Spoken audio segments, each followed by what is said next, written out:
People die in movies all the damn time, and while these deaths can of course be purposefully funny, it's far more common for them to either try and shock you, as in the horror genre, or garner a devastated emotional response. Sometimes though, filmmakers don't quite get the tonal balance right, and the result is a death scene that, while filmed with entire seriousness, ends up leaving audiences uproariously yucking their guts up. So with that in mind, I'm Ellie for Whatculture, and here are unintentionally hilarious movie deaths. Royce Garrett, Vertical Limit. The opening sequence to Vertical Limit should be goddamn harrowing, but usually dependable filmmaker Martin Campbell had a rather strange idea of how to film the death of Peter and Annie's father, Royce. A freak accident while the trio are climbing leaves Peter forced to cut his father loose in order to save himself and Annie. A horrifying dilemma that's aptly conveyed through dread-filled performances from the three actors. Except just as Peter begins cutting the rope, Campbell bafflingly cuts to a strangely tranquil, wide shot of the surrounding area, complete with a buzzard circling, holding for a moment before Royce's body violently lands on the ground. The framing and pacing feel wholly inappropriate for a serious scene. It's a glorified comedy cut that somehow found its way into a supposedly devastating accident sequence. Considering this piece is the emotional foundation of the entire movie, it puts it on the back heel from the very beginning. Denethor, The Lord of the Rings, The Return of the King. The death of Gondor's corrupt steward Denethor in The Lord of the Rings, The Return of the King achieves a beguiling fusion of epicness and accidental hilarity. Driven mad by the apparent death of his son Faramir, poor Denny vows to burn himself and his not-so-late son on a pyre, only for Gandalf and Pippin to pull the pair from the flames. Denethor doesn't take kindly to having his ceremony interrupted though, prompting Gandalf's trusty steed Shadow Fox to kick him back into the fire. Denethor gets just long enough to realise Faramir isn't dead before he bursts into flames and runs off. We then cut to Denethor having inconceivably run all the way out of Gondor Tower towards the nearest cliff edge, a considerable distance away, while still on fire, before flinging himself to his demise. On one hand, it looks cool as hell, but on the other, it's absolutely ridiculous to picture Denny legging it for a literal hot minute or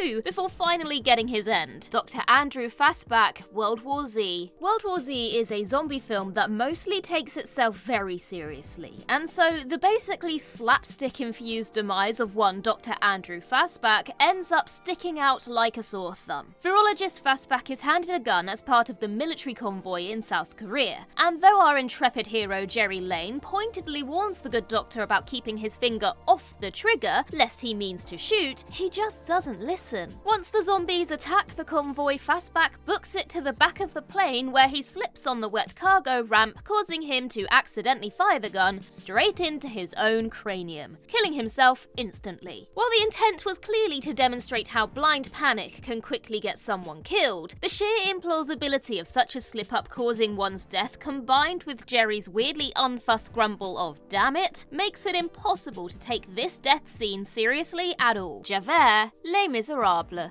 In the legendary stage musical Les Misérables, Inspector Javert's suicide is one of its most unforgettable and tragically devastating moments, as a despondent Javert flings himself into the Seine. It should have made for a brilliantly operatic moment in the big screen Hollywood adaptation then, and it got pretty close, save for one howlingly misguided sound design choice. Sure, Russell Crowe's singing isn't the most technically proficient, but he's giving everything he's got to imbue the scene with the requisite sadness. Yet all that effort is categorically undone once Javert flies through the air and hits the fountain below. Rather than tastefully keep the visceral sound effects to a minimum, the sound team decided to accompany the swelling musical score with a cartoonish bone crunch sound effect that would sound more at home in a Mortal Kombat game. You can basically picture the Foley artist enthusiastically snapping a celery stick in two when Javert collides with the side of the fountain, which probably wasn't the intent. The joke's evidently on us though, as it didn't stop Les Mis from nabbing a Best Sound Mixing Oscar nomination. Mufasa, The Lion King 2019. This one really hurts, given that Mufasa's death in the original animated version of The Lion King is basically tattooed on the retinas of an entire generation, serving as one of the most traumatic and brilliantly executed death scenes in cinema history. It was the scene Jon Favreau needed to get right for his live-action remake, and it it's the one that he categorically whiffed due to the awkwardness of the technology involved. Objectively, the visual renditions of the central characters are mind-bogglingly impressive, as photorealistic recreations of real animals. But something vitally important is also lost in the quest for realism: soul and expressiveness. The Disney animation wasn't ever trying to be realistic, and so taking characters who look exactly like actual animals and slapping human voices on their largely blank, expression-devoid faces causes a fundamental disconnect with the viewer. And this is never more brutally felt than when Scar swipes Mufasa to his death, at which point Mufasa lets out a distinctly human scream that feels wholly at odds with his very animalistic dying expression. Couple this with the same rather silly-looking slow-mo, and you've got the recipe for ruining an iconic death scene. Paolo, the First Omen. The First Omen is a surprisingly robust horror prequel, though there is a single scene that induces inadvertent chuckles when a man Margaret met, Paolo, is hit by a truck out of nowhere. Paolo is left pinned against a truck as Margaret desperately attempts to help him, seemingly pulling him free. Except a moment later, we hear screams from the crowd watching and cut to a wide shot of the scene where we see that Margaret is only holding Paolo's bisected upper half. The wide shot looks like something you'd see in a parody film than a serious horror movie, and it's made further ridiculous by the fact that Margaret somehow didn't realise that Paolo, well, half of him, weighed suspiciously little. Nell Tiger-Free basically saves the scene by acting her heart out, but it's an incredibly silly part of an otherwise exceptionally well-crafted piece of work. Andrei Sator, Tenet. There's no denying that the death of Tenet's villain, Andrei Sator, is supposed to be a satisfying, fist-pumping moment for the audience, but it probably wasn't meant to be quite so funny. In the climax, Sator's estranged wife, Kat, shoots him in the chest, after which she wheelbarrows his corpse over the edge of the boat. And here's where the funny part happens. As Sator's head makes brutal contact with the side of the boat, the musical score suddenly cuts out for a brief moment as we witness Sator's body flop into the water. Only once it makes contact does the score resume, with a sense of timing that can only really be described as comical. Not since the propeller guy in Titanic has blunt force trauma elicited quite such uproarious laughs. For despite being one of Tenet's most important dramatic moments, Christopher Nolan inadvertently made it something you're more likely to guffaw at. Tadhg, McCabe,